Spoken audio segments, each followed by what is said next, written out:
মৰমৰ ছাত্ৰ-ছাত্ৰীসকল, আজি আমি আলোচনা কৰিম ষষ্ঠ শ্ৰেণীৰ অসমীয়া পাঠ্যপুথিৰ পাঠ নং 10 মহীয়সী হেলেন কেলাৰ পাঠ 3 পাঠভিত্তিক প্ৰশ্নসমূহ আলোচনা কৰিম।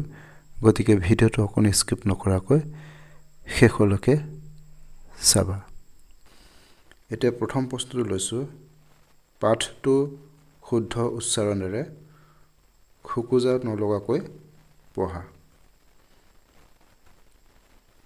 এইটো তোমালোকে লেসনটো শুদ্ধ উচ্চাৰণেৰে পঢ়িবলৈ চেষ্টা কৰিবা। পৰৱৰ্তী প্ৰশ্ন 2, পাঠটো পঢ়ি তুমি বুজি নোপোৱা শব্দবোৰৰ অৰ্থ অভিধান অৰ্থাৎ ডিক্সনাৰী বা শব্দ সম্ভাৰ চাই লিখা। ইয়াতে চোৱা শব্দ আৰু ইয়াতে অৰ্থ। শব্দ অতবম্ভ, অস্পষ্ট চিন্তাযুক্ত এক অৱস্থা। আপ্ৰাণ, প্ৰাণপণ। নিস্বাৰ্থ, ফললৈ ইচ্ছা নকৰা, আকাংক্ষা নথকা। সেইদৰে তোমালোকে লেসনটোত থকা কঠিন শব্দবিলাক বাছি উলিয়াই ডিক্সনাৰী চাই লিখিবলৈ চেষ্টা কৰিবা। পৰৱৰ্তী প্ৰশ্ন 3, তলৰ বাক্যশাৰী পঢ়ি কোনে কেতিয়া আপ্ৰাণ চেষ্টা কৰিছিল কোৱা আৰু লিখা। বিভিন্ন ধৰণে ছোৱালীজনীৰ মনত সাহস আৰু আত্মবিশ্বাস জগাই তুলিবলৈ তেখেতসকলে আপ্ৰাণ চেষ্টা কৰিছিল। উত্তৰ, অন্ধ আৰু কথা ক'ব নোৱাৰাৰ বাবে পৃথিৱীৰ হাঁহি কান্দোন ৰূপ সৌন্দৰ্যৰ লগত হেলেন কেলাৰৰ সম্পৰ্ক আধন কৰিব নোৱাৰি হতাশাত ভুগিছিল। তেতিয়া হেলেন কেলাৰে এনে বিষাদপূৰ্ণ অৱস্থা দেখি মাক দেউতাকে বিভিন্ন ধৰণে ছোৱালীজনীৰ মনত সাহস আৰু আত্মবিশ্বাস জগাই তুলিবলৈ তেখেতসকলে আপ্ৰাণ চেষ্টা কৰিছিল। প্ৰশ্ন 4, পাঠটো পঢ়ি উপযুক্ত শব্দ আৰু চন খালী ঠাইত বহুওৱা। ক, ড্ৰেছ চনত দিল্লীৰ এখন বিশেষ সভাত জৱাহৰলাল নেহৰুৱে ভাষণ দি থাকোঁতে এগৰাকী মহিলাই তেওঁৰ ওঠ দুটি ড্ৰেছ কৰি সকলোকে ড্ৰেছ কৰিলে। ইয়াতে হ'ব 1954 চনত দিল্লীৰ এখন বিশেষ সভাত জৱাহৰলাল নেহৰুৱে ভাষণ দি থাকোঁতে এগৰাকী মহিলাই তেওঁৰ ওঠ দুটি স্পৰ্শ কৰি সকলোকে অবাক কৰিলে। খ, ড্ৰেছ চনত মাৰ্কিন যুক্তৰাষ্ট্ৰৰ এক ড্ৰেছ পৰিয়ালৰ জন্ম হোৱা হেলেন কেলাৰে 1.5 বছৰ বয়সত ড্ৰেছ ৰোগত আক্ৰান্ত হৈছিল। উত্তৰ, 1880 চনত মাৰ্কিন যুক্তৰাষ্ট্ৰৰ এক মধ্যবিত্ত পৰিয়ালত জন্ম হোৱা হেলেন কেলাৰে 1.5 বছৰ বয়সত মেনিনজাইটিছ ৰোগত আক্ৰান্ত হৈছিল। গ, নিস্বাৰ্থ আৰু পবিত্ৰ প্ৰেমেৰে ড্ৰেছ সকলৰ কল্যাণৰ কাৰণে কাম কৰা হেলেন কেলাৰৰ মৃত্যু হয় ড্ৰেছ চনত। উত্তৰ, নিস্বাৰ্থ আৰু পবিত্ৰ প্ৰেমেৰে বিশেষ প্ৰয়োজন সম্পন্ন সকলৰ কল্যাণৰ কাৰণে কাম কৰা হেলেন কেলাৰৰ মৃত্যু হয় 1968 চনত।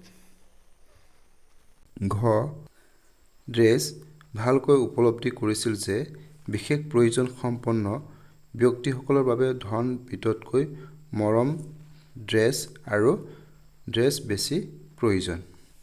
উত্তৰ, গ্ৰাহাম বেলে ভালকৈ উপলব্ধি কৰিছিল যে বিশেষ প্ৰয়োজন সম্পন্ন ব্যক্তিসকলৰ বাবে ধন বিত্ততকৈ মৰম, স্নেহ আৰু আত্মবিশ্বাসৰহে বেছি প্ৰয়োজন।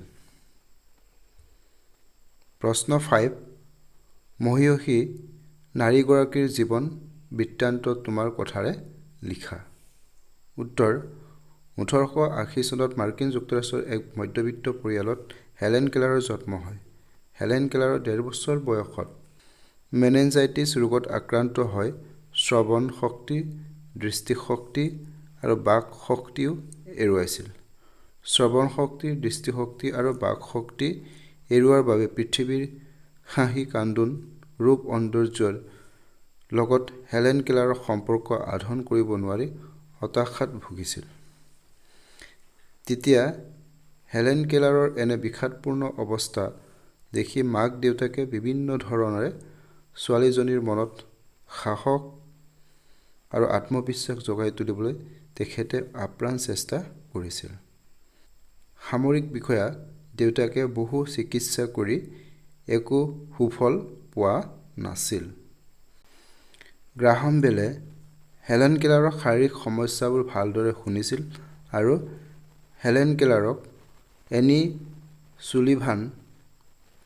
চুলিভান নামৰ শিক্ষয়িত্ৰীগৰাকীৰ ওচৰলৈ লৈ গৈছিল।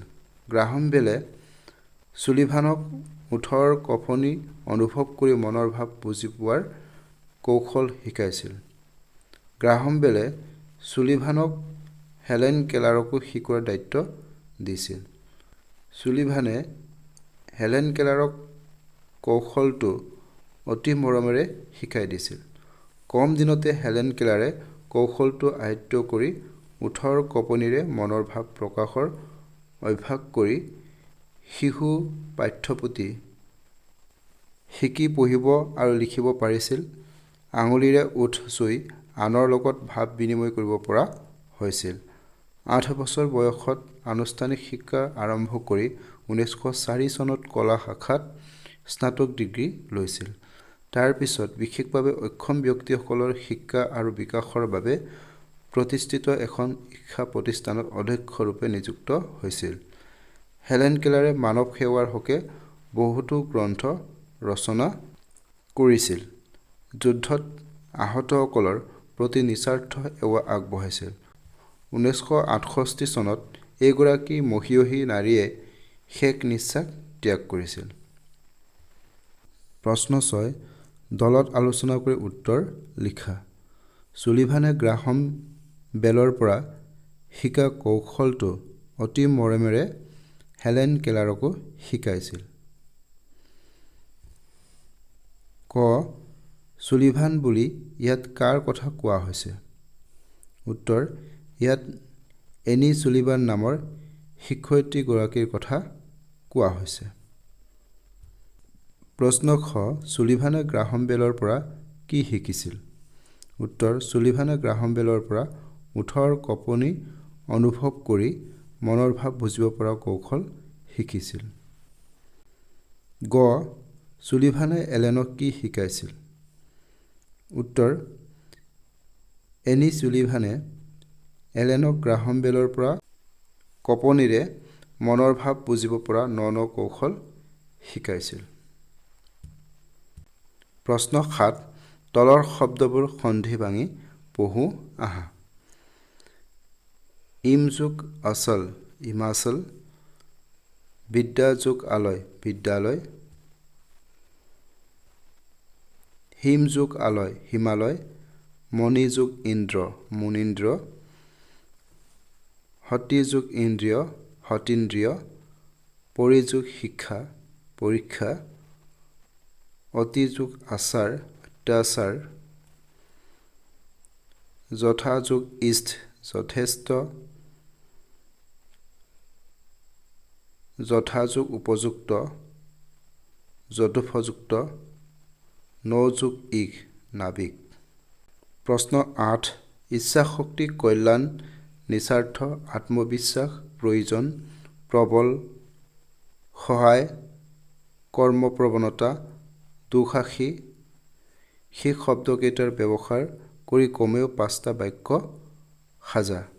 উদাহৰণস্বৰূপে প্ৰবল ইচ্ছাশক্তি আৰু আত্মবিশ্বাসৰ দ্বাৰা ছোৱালীজনীয়ে জীৱনত সফলতা লাভ কৰিব পাৰিলে। এনেদৰে তোমালোকে উল্লেখিত এই শব্দকেইটা প্ৰয়োগ কৰি 5টা বাক্য লিখিব লাগে।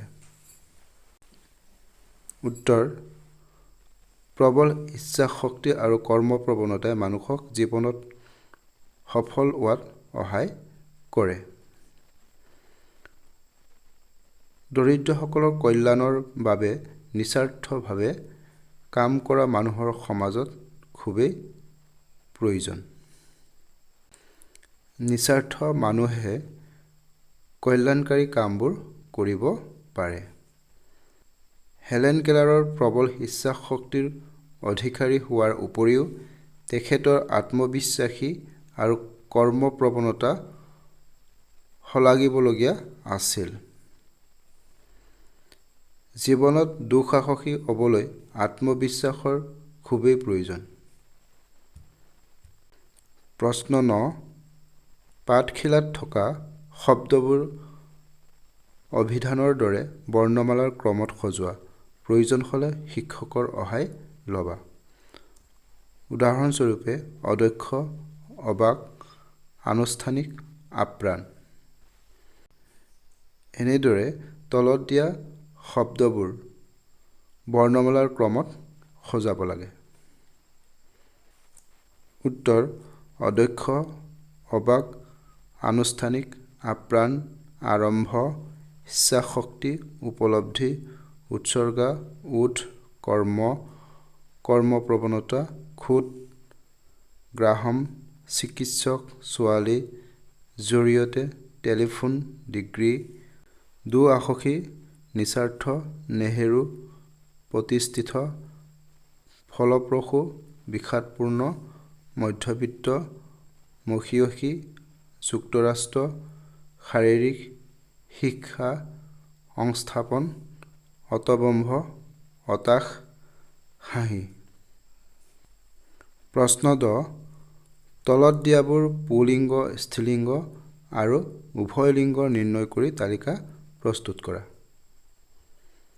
মহিলা, নাৰী, শিক্ষক, সন্তান, প্ৰধানমন্ত্ৰী, ছোৱালী, পিতৃ, মাতৃ, শিক্ষয়িত্ৰী, শিশু, অদক্ষ, ব্যক্তি, দেউতা, কেঁচুৱা, পুৰুষ, লোক।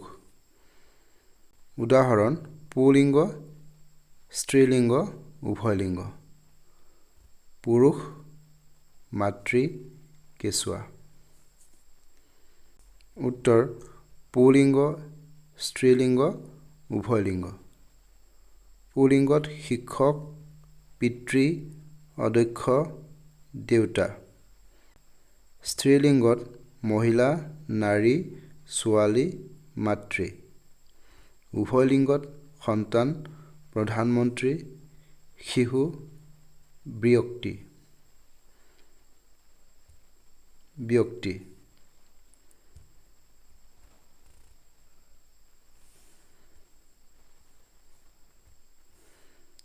পুৰুষ, শিক্ষয়িত্ৰী, কেঁচুৱা।